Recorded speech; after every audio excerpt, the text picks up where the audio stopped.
urgent update on this Friday, April the 4th. I'm recording this at around 1:30 in the afternoon, and the S&P may have just issued a potential buy signal. I want to talk about that today and whether this is just going to be a blip or an outright return to the bull market. Either way, we want to look at the evidence and make those decisions for ourselves. Let's get started.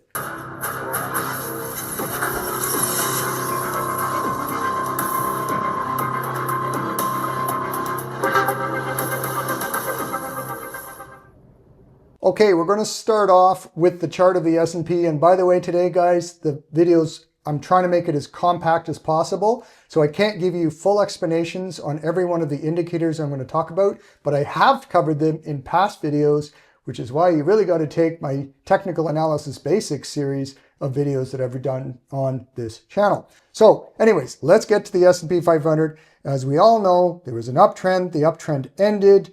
And I'll zoom in a little here. You can see when the 200-day average was broken, we're getting big down candles. This is a weekly chart here. And you can see it's been a very definite break of the 200-day. That's bearish. Now, I want to just talk about a few of the signals that we got in 2022 very briefly that I think are very similar to what's happening right now. You know, an uptrend followed by some lower highs, lower lows, a break of the 200-day, a move back to the 200-day if we zoom in here, which is what happened this time, a failure, and then a big move down. In fact, another couple of rallies, and then ultimately 26% lower, the S&P put in a bottom. So during that period of time, you can see that the market did appear, according to some of the indicators like money flow momentum and RSI, to get fairly low before that first rally. And so that may be where we are right now. The money flow is a little deeper than it hit in that first rally, before that first rally in 22. Nevertheless, it's giving a bit of a buy signal. So is RSI.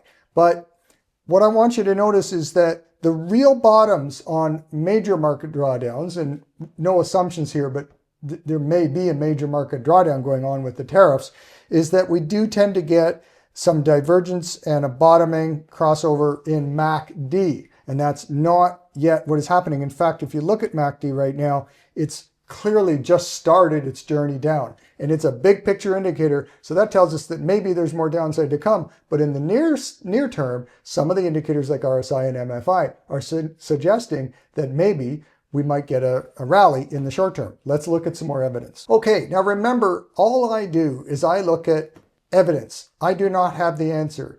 There is no such thing as the sure thing on the market. However, we want to weigh all these factors that I'm going to talk about now and make a decision as to what we think is going to happen. And then from there, whatever happens will happen. But this is one of the positives I want to show you. This is the advanced decline line as applied to the New York Stock Exchange. And you can see the New York Stock Exchange AD line is actually still above its old low, whereas the S&P 500 is just tumbling. What that's telling us is that the number of stocks that are falling aggressively on the broader New York Stock Exchange is not as great as the more concentrated S&P 500. That's a potential good news. Next thing I want to cover is something I've covered in the past, which is the spread between longer-term high-yield bonds and short-term high-yield bonds. Basically, when spreads are lower on high-yield bonds for longer-term the spread is lower for longer term paper, it means that risk appetite is too high. So as you can see, this is a chart that I've shown before, but you can see that whenever levels get very low, in other words, the spread between the yield on long-term bonds versus short-term bonds is low, it often means a market top. Well, that's what we got. I was suggesting this on a previous video that we were looking at a potential top because of this. Now look, though, it's come up, so the spreads have changed. Now people want more yield for a longer term commitment to a high yield bond. And that's the way it should be, okay? So this is good news that the spreads are starting to widen, because that means that it's called a risk off market. And we actually want people to be less risk orientated for the market to recover. It was getting stupid, quite frankly, how much risk people were willing to take on. Let's look at another chart. Let's talk about smart money, dumb money. And that's the name of this show. I like to track retail investors. AAII does a good job. This is just looking at the bears. So they survey their members, and this is telling us the percentage of bears in their survey. And you can see that prior to the top on this market, everybody in the retail field, the average investor, and by the way, that's you, doesn't mean you're dumb money. Hopefully by watching this show, you're smart money. But what this is telling us is that a lot of your fellow retail investors were enthusiastically buying, and I guess for a good cause. The reason was the market was going up. But when they stay too enthusiastic for too long, it's almost always a sign of a top. Here, here, line these up, and you'll always see that typically that, when the market's too enthusiastic on the retail side, it eventually falls. That's what's happened. Now look though, whenever we get the retail investors throwing in the towel, that's capitulation, and that can be very, very good for the markets. I mean, look what happened at the bottom of the 22. It took a while though, and same with the bottom of the 2020, the COVID crash, and on and on. You'll see that you need a little bit of pattern. So you're going to maybe need to see this for a little bit before the market fully washes out. But again, good news in the mid to long term. In other words, in the next few months, we very well could see a major bottom if in fact we're in a bear market. All right, next chart. This is the put to call ratio. And basically, to keep it simple, puts are bought by people that are worried about the market. And the more worry, actually, the better it is, because you need some fear in order for the market to go up. You ever heard the expression, the market climbs a wall of worry? Okay, that's what we want to see. Well, back after the 2022 meltdown, you can see that there was lots of fear, and that led into a very nice recovery.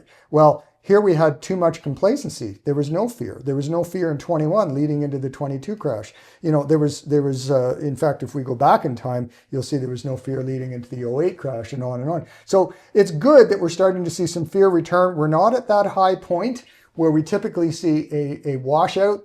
Investors are buying tons and tons of puts, and they usually buy it at exactly the wrong time. Well, they're not doing that yet, but we're getting closer. Again, this is a positive, meaning that the sell-off, for however long it lasts, it's not going to be another year of this. It's going to be another period of weeks or a few months. Okay, next chart.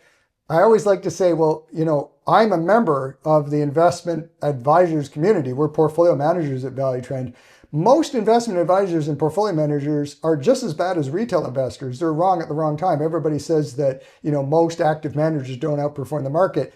They're absolutely right. Doesn't mean that all of us don't outperform the market. It's just like most hockey players are not in the Hall of Fame. Most golf players are not as well known as Tiger Woods. Most people don't go to the moon, and yet there was that Armstrong guy. There are people that are exceptions to the rule. ValueTrend has outperformed the market for a long time. I'll talk more about that in a little bit. But basically, I like to follow the crowd of my own portfolio management crowd. And when they're too bullish, which is way up here, they're piled into the market, that's a problem. Lines right up with market tops. Now they're getting bearish, just in time for the market to fall. So that's good news. When they get down here, okay, like they did at the bottom of the 22 crash, investment managers were bearish, okay? When we look at 2020, the COVID crash, right at the bottom, okay? So you're right if you say that most portfolio managers don't outperform the market. That's because they're sheep just like everybody else. But you can be different. I can be different. So let's follow and watch what the sheep are doing, and then do the opposite. It's getting close to a point where they're capitulating, and that's the time we're going to buy cheap stocks off of them.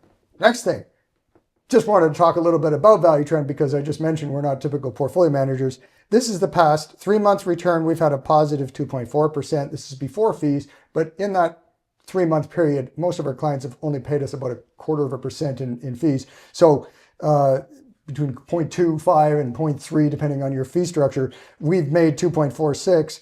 The market's lost 2.5 on the S&P, and it made a small return on the TSX. 1 year, we've made almost 15. That's before fees, but again, you're talking closer to even 13.5 to 14, depending on the fee structure, compared to 6.8 for the S&P 500 and 12 for the TSX. So some portfolios managers can make money in bear markets. We're positive on the month. We're positive on the year. Without further ado, let's look at some more charts. This is the New York Stock Exchange, new high, new low. When you've got too many new highs, that usually implies a top. When you've got too many new lows, that means the market's washing out. Well, guess what? The last time we've seen so many lows, on the New York Stock Exchange was 2020, COVID crash. So we're getting there. I mean, we are getting to that point where there's going to be a washout. Good news. All right, next chart. Number of stocks that are trading above their 200-day moving averages. Remember, I always tell you, you're not in a bull trend unless you're above the 200-day moving average. Well, there's very, very few stocks right now, and we zoom in, we can see not a lot of stocks trading above their 200-day moving averages. Well, guess what? When it gets too low, such as in 22, okay, or in 2020, COVID, or in 2009, the big crash back in 2008-9, when there's too few stocks trading above the 200-day moving average, the market's washing out. It's just getting started right now, and that's why I think there may be a bit more to go on the downside before the washout really happens. But more and more signals as we're going through these charts are coming through that we're getting closer to that point. I can't tell you what day. I'm not going to tell you to set your watch. This is the day that you're going to see the capitulation happens, but I do know it's getting closer. Okay, final couple of charts.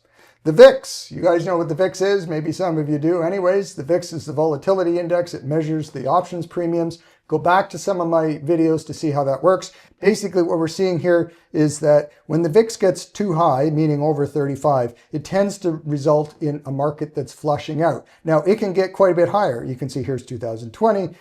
2022, it didn't go quite as high, but it certainly did in 2009, many other occasions. So we're just kind of entering into that zone. And you can see, even if we want to compare this to 2022, that it stayed there for a while. It didn't just, reverse. So we're pretty early. Again, I'll zoom in. You can see we're early in that area. We could see some more volatility. We could see some more downside. But the good news is we're getting closer. And this is what we're looking at. I want to see signs that we should be waiting with our cash. And if you've been watching my videos and you've been listening to me and reading my blogs, you should be in cash.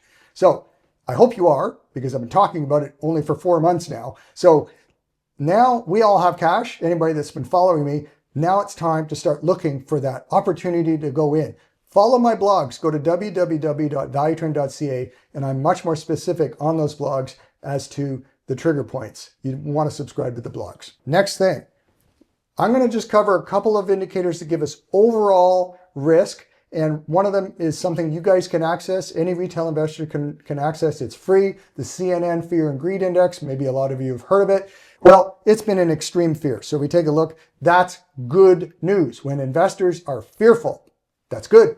Okay? We need fear in order for the market to wash out so we can step in with our cash and buy. And by the way, what kills me is buy and hold investors say always stay in the market. And then when the market washes out, they go, this is a buying opportunity. How the heck are you going to buy anything if you don't have any cash and you've been fully invested because you bought and hold? Anyways, that's another subject. So fear, greed, getting there. Final chart. This is just a diagram. I created something called the barometer a number of years ago. I've been tracking it for somewhere very close to 20 years. I think it's about 17 years or so, maybe 18 years. And it's been very, very accurate in measuring risk versus reward. It's a probabilities indicator. It's not a market timer, but actually it's pretty good at giving us a heads up. This barometer went into negative December of 24 and stayed negative, stayed bearish. So if we look at this chart, you can see we were ranging between 3 at the high level, but typically 2 and 1 all the way through this quarter. And that was one of the motivators behind ValueTrend selling. We were selling off in parcels. You can learn how I do that in my technical analysis course, but that's basically what we were doing. Also, when the trend broke the 200, we became even more bearish. So right now it's moved last month, and actually the previous few months, it was trading around 3 or 2, I should say. It was at a 2 level, which is in the bear zone. So it kept us cautious. It's moved up to 5. Now, typically, I should warn you that big market capitulations usually signal between 6 and 8. That means super opportunity to buy, okay? Right now, we have a decent opportunity for a rally for sure. I will say this, I'm trying to get this video done so I can get it out to you over the weekend because we have a potential for a rally. Will it be the ultimate bottom of this bear market sell-off? I can't tell you yet. And one of the signs that it may not be is the fact that I didn't get a massive capitulation signal on my barometer index. But again, it's good news that it's moved from 2 to 5. So that's positive. So I'm going to leave you with this thought that be sure to go to my blog and subscribe. Be sure to subscribe to these videos and be sure to contact us at ValueTrend if you want more information on how we can help you with your portfolio. We do help investors with over $500,000 to invest, and we're good at it. Thanks for watching. We'll see you next video. Hey, thanks for watching. I hope you got value out of this episode. Please like and subscribe below. We're trying to grow the channel, and it would really be doing us a big favor. I'm presenting ideas every week on trades that we're actually looking at ValueTrend. And by the way, I don't just talk the talk, I walk the walk. I have been a portfolio manager for 35 years. And in fact, I was one of the very early pioneers in technical analysis here in Canada. On my website, valuetrend.ca, you will see a link for our online trading course. And this course is a complete money management system. I do encourage you to take a good look at that and consider taking it. I priced it extremely low because I want retail investors, that's you, to take the course and get value out of it. It's literally my 30 plus years of experience put into one complete step-by-step course. And honestly, I wish that I had something like this when I was an early investor. It really will stop you from making so many mistakes. I also suggest you subscribe to our Never Miss an Opportunity program, which is our blog and our newsletter. There, you're going to get ongoing ideas, tons of charts, lots of trading ideas. And by the way, we never, ever solicit. We don't send you junk, spam, and stuff like that to try to get your business. It's for information, because part of my passion is to teach retail investors how to invest properly. I've been doing this, as I said, for 35 years, and I hope that I'm able to pass on some of the things that I've learned through this career as both a pioneer in technical analysis in Canada and a longtime portfolio manager. Thanks for watching. Don't forget, push like, push subscribe. See you next time.